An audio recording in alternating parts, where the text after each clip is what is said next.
He met her when the empire was still rising. The dust of his past hadn't yet settled, and his name hadn't begun to echo in the corridors of power. But she looked like peace. Soft eyes, warm words, laughter that made him forget the wars he had to fight. He thought maybe, just maybe, she was the oasis. But real men know this. Peace that comes too easily often hides poison underneath. She didn't walk into his life like a storm. She came in like sunlight.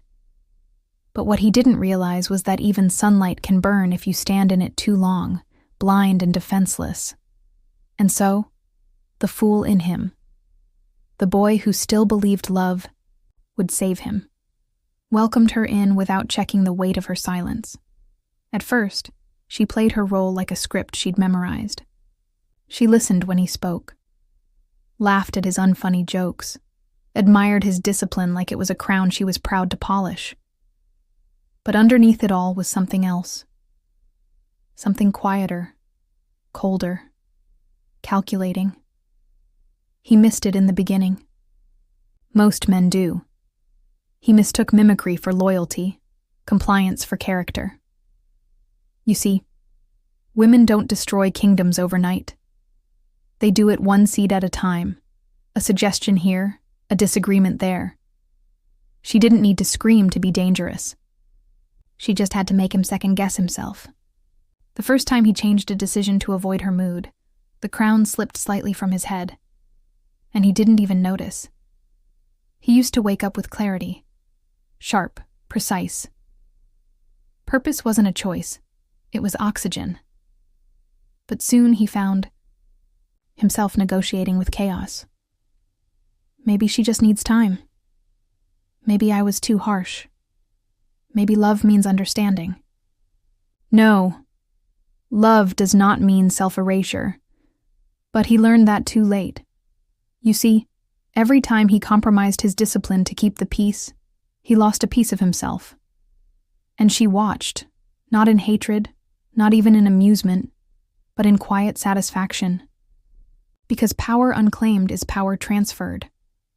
And he, without knowing, had begun to orbit her moods instead of his mission. His friends noticed first, the shift in his tone, the way his confidence turned to cautiousness, the way he spoke less about vision and more about validation.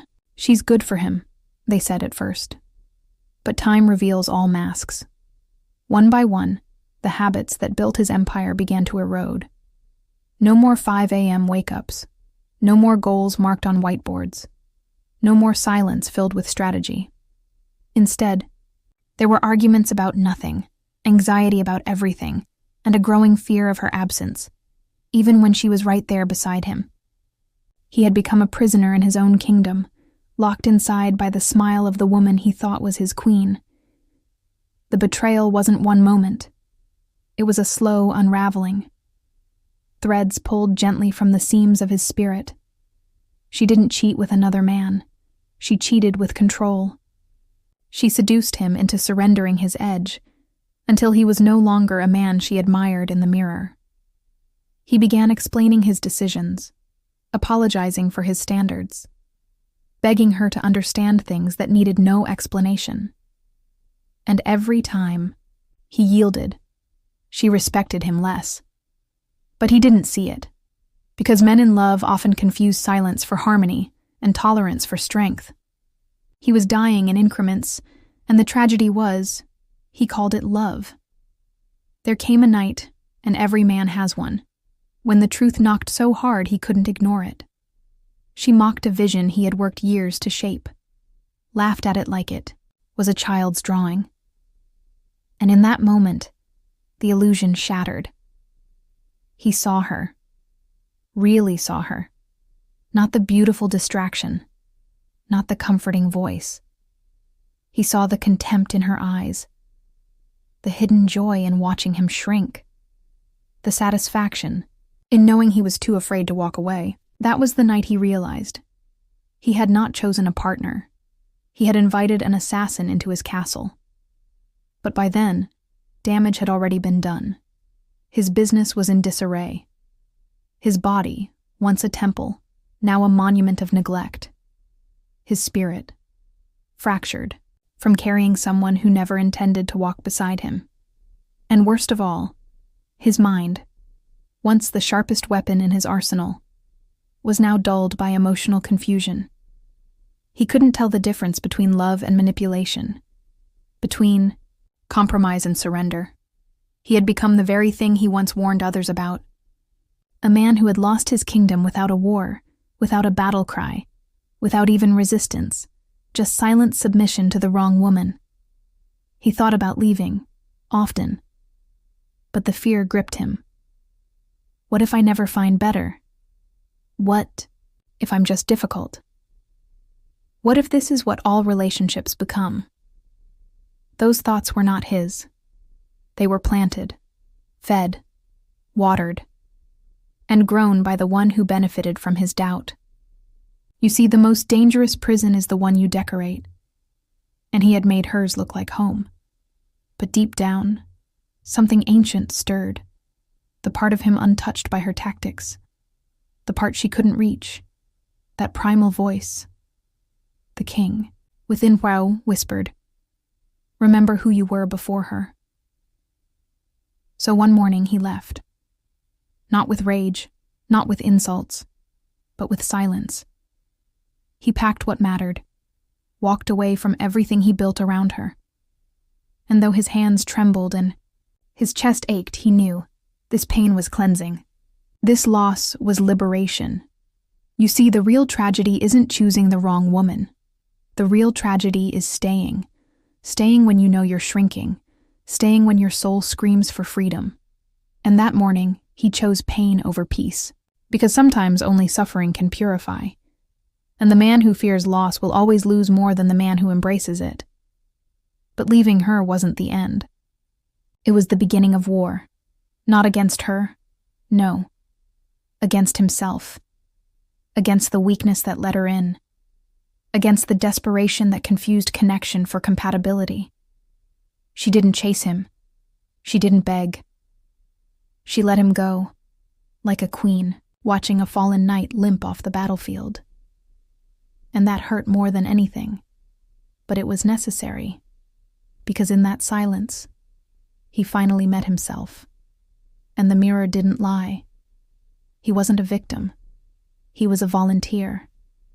He hadn't been destroyed by a woman. He had been dismantled by his refusal to see what she was.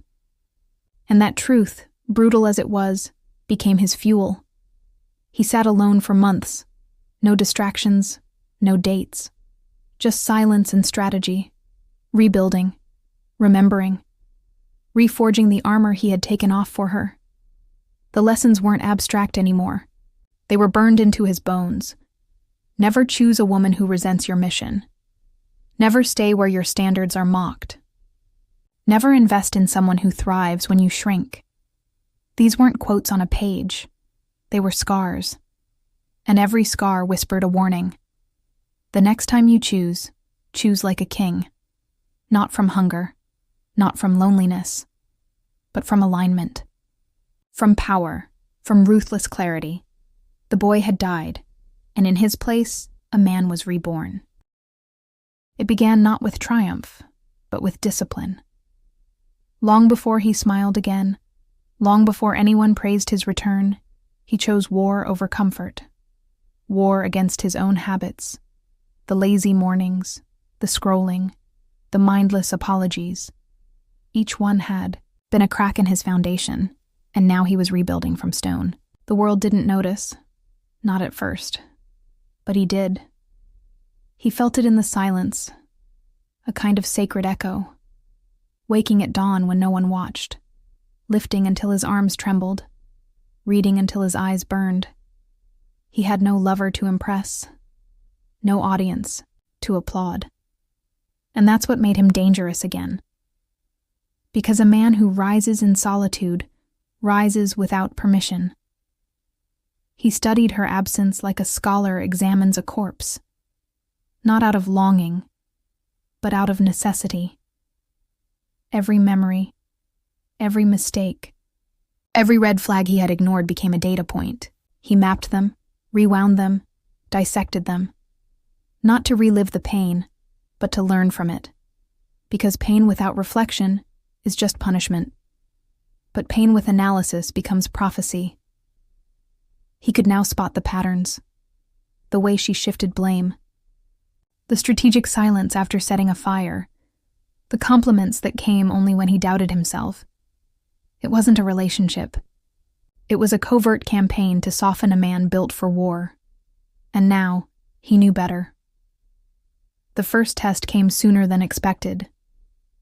Another woman, beautiful, intelligent, curious.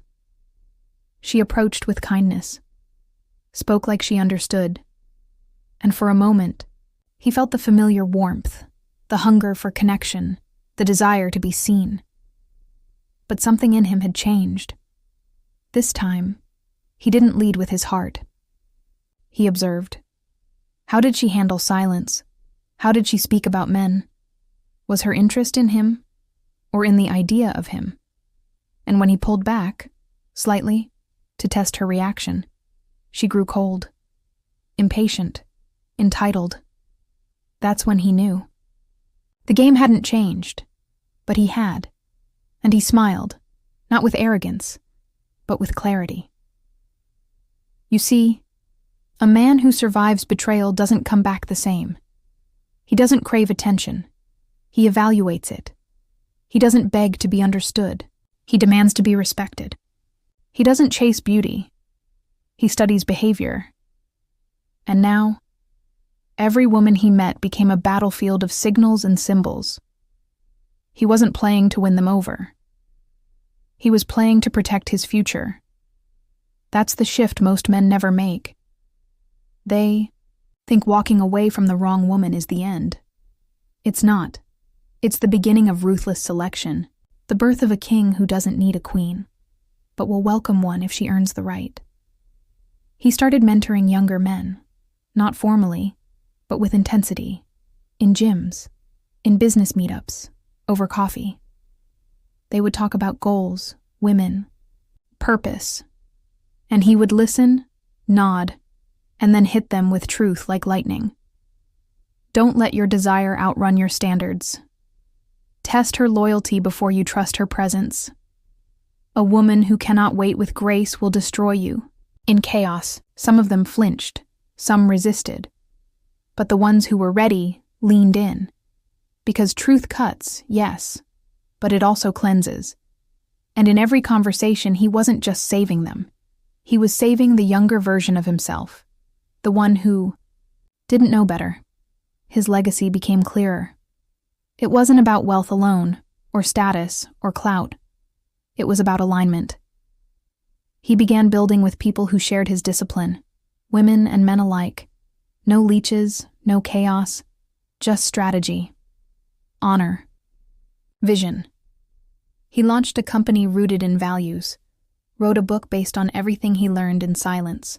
And as his name grew again, more feared this time than loved, he felt no guilt, because love without respect is slavery. And he'd rather be feared and respected than adored and devoured. Machiavelli was no longer a quote to him. He was scripture, blueprint, war manual, and every decision was now filtered through power, not fantasy. And then she came back. Of course she did. They always do. A message. Innocent. Nostalgic. Just checking in. I miss our talks. He didn't reply. Not out of bitterness, but because the conversation had ended long ago. He read her message like one reads a ghost's letter, an echo from a life he had buried. Her name didn't move him. Her words didn't stir him. And that above all was the proof. He was healed. Because true healing isn't moving on with someone else. It's being so aligned with your standards that your past no longer tempts you. He had once been her subject. Now, he was his own king. Months passed, and the solitude became sacred. His life, once wrapped around emotional turbulence, was now anchored in order. No unpredictable moods, no power games, just peace. Not the kind given, but the kind earned. And as he sat one night, watching the moon without needing to explain, his silence to anyone, he realized he hadn't lost her. He had lost illusions. He hadn't lost love. He had lost dependency. What he gained was sovereignty. And in that sovereignty, he no longer needed permission to be whole. He didn't fear being alone. He feared ever betraying himself again. A new woman eventually entered his life, but she didn't fill a void. She walked beside a man who was already full. She didn't seduce him with beauty. She earned him with consistency. She didn't demand his crown. She bowed to his mission. And when she tested him, as all must do, he didn't panic. He watched, measured. And when she passed, not with perfection, but with presence, he didn't celebrate. He simply acknowledged it. Because a king doesn't celebrate finding a good woman. He expects it, because he chose her, not out of loneliness, but from power. And in that choice, he remained sovereign. So now he speaks, not from pain, but from position. The lessons, etched into his voice like battle scars, reach the ears of men who are still sleeping, still hoping to be saved by sweetness, still negotiating their standards for softness. And he tells them this: if you don't choose like a king, you will live like a servant. Not every man will listen. Most will scroll. Most will forget. But some, the ones with fire still left in their chest, will feel the shift. And when they do, they will rise. Not for revenge, not for women, but for themselves, for the empire that still waits to be built. And that, my brother, is the resurrection.